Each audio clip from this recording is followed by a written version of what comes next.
To be honest, this is probably going to be and I'm going to say this at this table, the most pro-black president that we've had in our lifetime.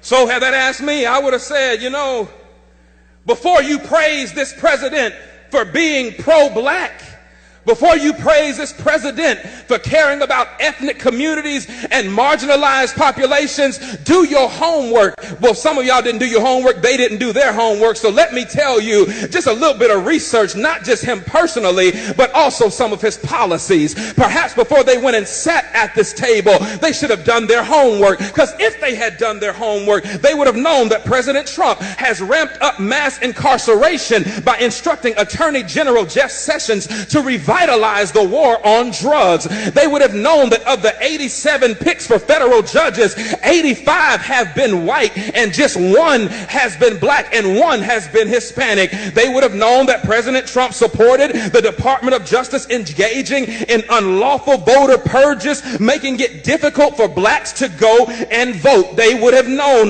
that Trump is ending protection for predatory lenders, which disproportionately harm black people. They would have known that he is ignoring the affordable housing crisis by ordering HUD to triple the rents of poor tenants in public housing, which mostly affect black people. Do your homework. They would have known that he is proposing cutting $200 billion over the next 10 years from supplemental nutrition assistance programs that will bring more hunger in black and brown communities. They would have known that Trump is worsening the health of black communities through environmental deregulation, which disproportionately harms black people through exposure to pollution. Now, that's just a few on the policy side, but you don't have to go too far to ask what about him personally would make me know that he is not pro-black. I'm glad you asked, because in 1970, Trump's real estate company tried to avoid renting apartments to black tenants and gave preferential treatment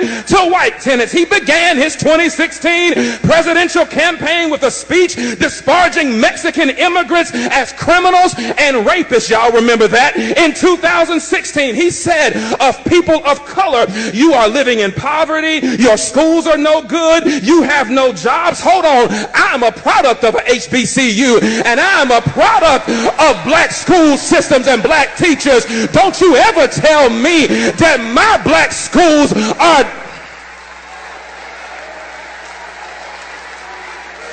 Hold on, I ain't done. He says you have no jobs, so what do you have to lose from electing me? In 2017, Trump said 15,000 recent immigrants from Haiti all have AIDS, and 40,000 Nigerians once seeing the United States would want to go back to their huts in Africa. He spent years suggesting that the nation's first black president was not a citizen of these United States. He called Puerto Ricans who's criticized his administration's response to Hurricane Maria. He called them politically motivated ingrates.